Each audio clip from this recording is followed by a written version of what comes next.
안녕하세요. 포타임의 미국 소식입니다. 4월 21일 헤드라인 뉴스를 전해드리겠습니다.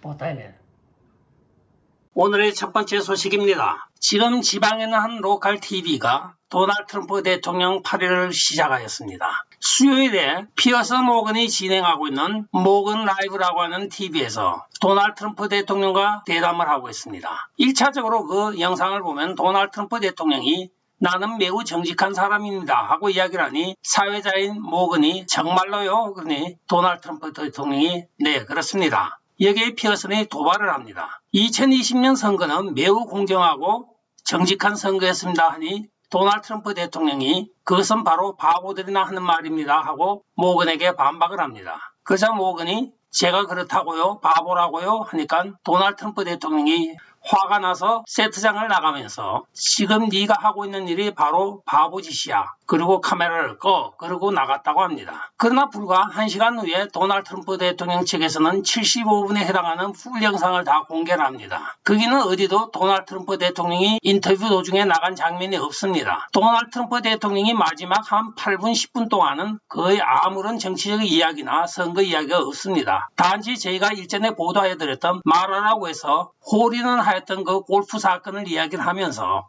트통 특유의 너스레를 떨고 있고 여기에 사회자가 맞장구를 치면서 히히호호 하면서 인터뷰가 끝난 것입니다. 그러나 이 모건 라이브 톡쇼에서는 시청률을 높이기 위하여 이렇게 악마적으로 편집을 한 것입니다. 최근에 시청률이 떨어지는 많은 로컬 매스컴들이 도널드 트럼프 대통령을 희화하거나 아니면 또 악마화하여 사람들의 관심을 끌어모으고 있습니다. 왜냐? 걸어다니는 선전 도구이기 때문입니다. 도널드 트럼프 대통령 팔로워가 근 800 내지 900만 명이 항상 쫓아다닙니다. 도널드 트럼프 대통령이 이렇게 악의적으로 편집을 당함으로써 사람들이 무언가 하고 들어가 보는 게 몇백만 조회수가 넘어가니 이렇게 도널드 트럼프 대통령을 소재로 삼아 악의적으로 편집하는 로컬 방송국들이 많이 늘어나고 있습니다. 이 인기를 어떡하죠? 다음 소식입니다. 오늘 워싱턴 DC 의사당 부근에서 큰 해프닝이 벌어졌습니다.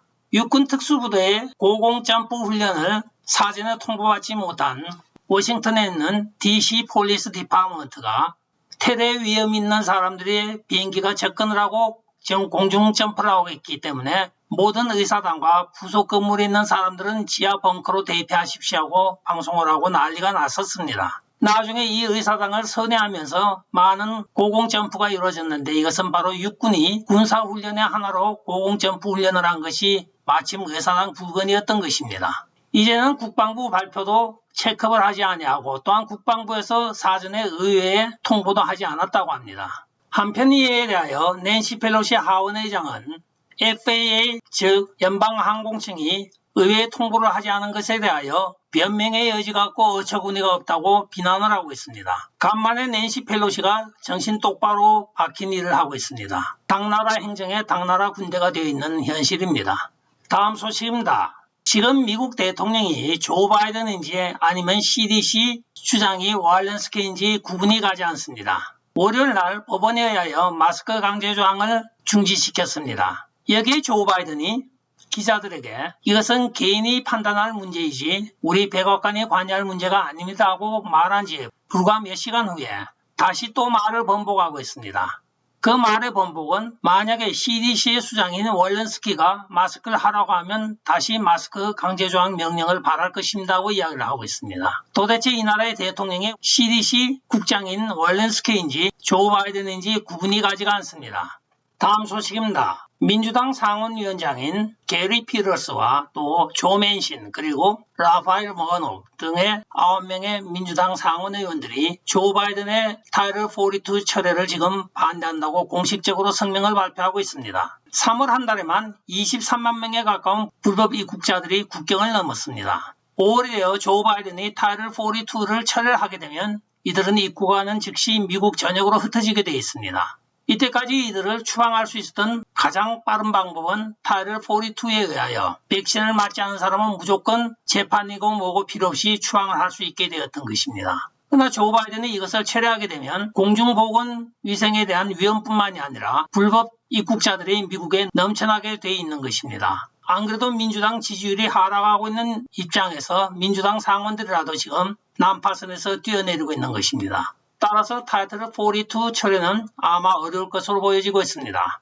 다음 소식입니다. 오늘 워치독에 의하면 젠사키 백악관 대변인이 연방 수사를 받을 수 있다고도 오늘 발표를 하고 있습니다.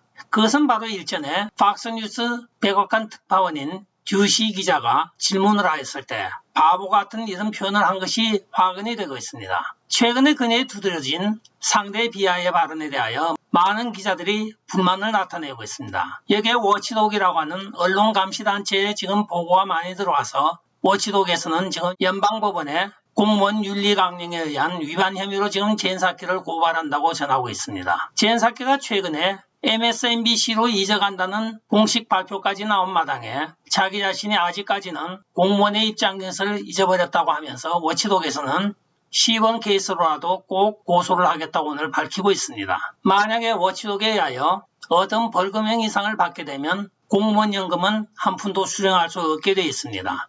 다음 소식입니다. 줄리안 어산지에 대하여 영국 대법원이 미국으로 범인 인도를 하라고 판결을 하였습니다. 그는 지금 미국 법원에서 1차적으로 175년형을 골석 재판에 의하여 언도를 받았습니다. 실제적으로 많은 어산지 팔로워들이 염려하고 있는 것이 그가 바로 미국 교도소에서 자살을 당할 것을 염려하고 있는 것입니다. 미국 CIA와 FBI가 그의 교도소 내에 자살당하는 것에 대한 안전을 보장한다고 하였지만 죽고 난 다음에 보장을 하면 뭐하다 하겠습니까? 빌 클린턴의 친구였던 유명한 분도 하나 교도소 침대 머리맡에서 목매서 자살을 하였죠. 많은 인권운동가들은 지금 런던에서 시위를 벌이고 있습니다. 줄리안 어산지가 미국으로 가면 죽는 것이 100% 확실하다고 하며 그의 인권과 그의 생명 보존을 위하여 영국 교도소에 수감을 해야 한다고 이야기를 하고 있습니다. 그렇지만 영미는 한편입니다. 다음 소식입니다. 월트 디즈니가 플로리다 세금 특별구에 자리 잡은 지가 54년이 되었습니다. 1998년도에 월트 디즈니 월드가 플로리다 키스미 카운티에 자리를 잡고 54년 만에 그간의 세금 특별구역으로 지정되었던 그 지정이 오늘 처리가 된 것입니다. 플로리다주 상원에 의하여 23대 16으로 가결이 된 것입니다. 이에 따라 그간의 디즈니월드 특별구라고 하여 자기들만의 세금을 따로 부과하고 그 세금 요율에 대하여 일부 자기들이 가져가고 나머지에 대하여 플로리다 주나 카운티에 납부하여 왔던 것입니다. 이것이 앞으로 종료됨으로써 모든 세수는 직접 키스미 카운티나 아니면 플로리다 주정부로 가게 되겠습니다. 많은 사람들이 이것이 최근에 디즈니월드가 너무 깨어있는 동성애 성향의 기업으로 변하니 플로리다 주정부 차원에서 보복이 아니냐는데 그건 아닙니다. 디즈니월드가 생기던 1968년도에 제정된 특별법에 의하면 이 시한은 50년으로 끝나게 돼 있었습니다. 올해로서 54년 되어 하원과 상원에서 이것을 정리한 것입니다. 한편 하원에서는 새로운 특별구 세금 감면에 대한 입안을 마련하여 지금 의회로 가져가고 있다고 전해지고 있습니다. 한편 이에 대하여 콜로라도주에서는 아무런 세금에 대한 의무조항도 없애고 모든 혜택을 다 제공할 테니까 콜로라도로 와달라고 지금 디즈니월드에 오파를 넣고 있는 것으로 알려지고 있습니다. 그러나 디즈니월드가 옮겨가기에는 너무나 많은 손실이 있으므로 아마 옮겨가지는 않을 것 같습니다. 다음 소식입니다. 콜로라도주 주 하원 의원으로 공화당 경선에 나서고 있는 데이브 윌리엄스가 자신의 닉네임을 렛츠고 브랜던으로 사용하는 것으로 밝혀졌습니다. 이에 대하여 콜로라도 주 법무부 장관은 이 별명이 악의적으로 사용되고 있다고 하며 재정 신청을 지금 하고 있습니다. 그러나 이 데이브 윌리엄 하원 의원 후보는 자기는 작년 12월부터 이 렛츠고 브랜던을 사용하고 있었고 앞으로 의원이 되었어도 이 렛츠고 브랜던을 계속 사용할 것이라고 이야기를 하고 있습니다. 콜로라도 주법에 의하면 닉네임을 하나씩 가질 수가 있는데 이렇게 자기가 좋아하는 렛츠고 브랜던 닉네임을 계속 사용하겠다고 고집을 하고 있습니다. 그러나 국무부 장관실에서는 이 닉네임이 악의적으로 지금 만든 것이므로 인정할 수 없다고 하여 법정 소송이 벌어지고 있는 것입니다. 렛츠고 브랜던은 여러분들도 잘 아시다시피 바로 조 바이든 시어 비엇 니언입니다. 오늘의 마지막 소식입니다. 미국이 이제 갈대로 가고 있습니다.